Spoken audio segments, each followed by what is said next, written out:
कातिल ने जानबूझकर अपनी गाड़ी उस लड़की की कार से बिल्कुल सटाकर लगा दी ताकि जब वो दरवाजा खोले तो ठीक से अंदर बैठ ही ना पाए। फिर मदद करने के बहाने उसने छाते जैसी दिखने वाली बिजली वाली छड़ी निकाली और उस पर हमला कर दिया।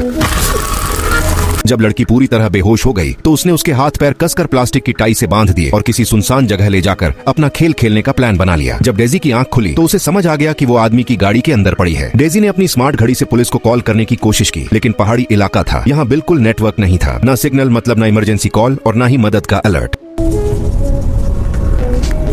डेजी को समझ नहीं आ रहा था कि उस आदमी ने उसे क्यों उठाया। उस वक्त उसके दिमाग में बस एक ही बात चल रही थी, किसी भी हाल में यहाँ से भागना है। किस्मत से घर से निकलते वक्त उसने जेब में एक छोटा चाकू छुपा लिया था। उसने बहुत संभल कर चाकू निकाला, सही मौका देखा और हाथ पैर की टाई काट दी। फिर अचानक उठी और उस आदमी पर झपट पड़ी।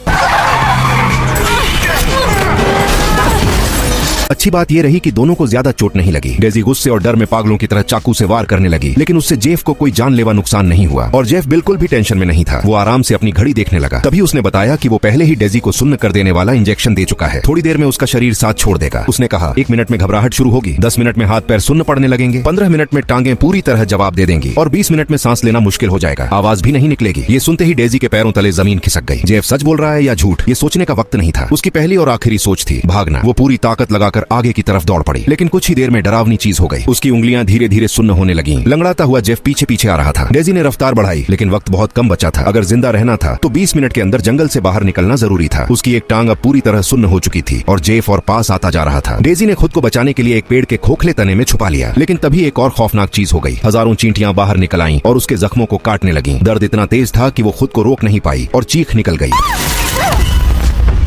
फिर भी डेजी ने हार नहीं मानी। वो अपने भारी होते शरीर को घसीटते हुए धीरे धीरे नदी में लुढ़क गई। जेफ बस दूर खड़ा देखता रह गया। उसकी शिकार उसकी आंखों के सामने गायब हो चुकी थी। डेजी नदी के साथ बहती चली गई। वो सांस रोककर पानी की सतह पर तैरती रही। कितनी देर बाद उसे खुद भी नहीं पता, लेकिन किस्मत से वो नदी के किनारे आ लगी। अब उसके पास 2 मिनट से भी कम वक्त बचा था। उसकी सांसें बुरी तरह उखड़ चुकी थीं। 20 मिनट पूरे होते ही उसका पूरा शरीर जड़ हो गया। वो हिल भी नहीं पाई। किस्मत से जेफ वहां तक नहीं पहुंचा। थोड़ी देर बाद सफेद दाढ़ी वाला एक बूढ़ा आदमी वहां आ गया। उसने डेजी को देखा और तुरंत उसकी हालत चेक करने लगा, लेकिन काफी देर तक कोई हरकत नहीं हुई। जब बूढ़े ने डेजी को पलटा तो उसने कुछ बहुत ही अजीब देख लिया।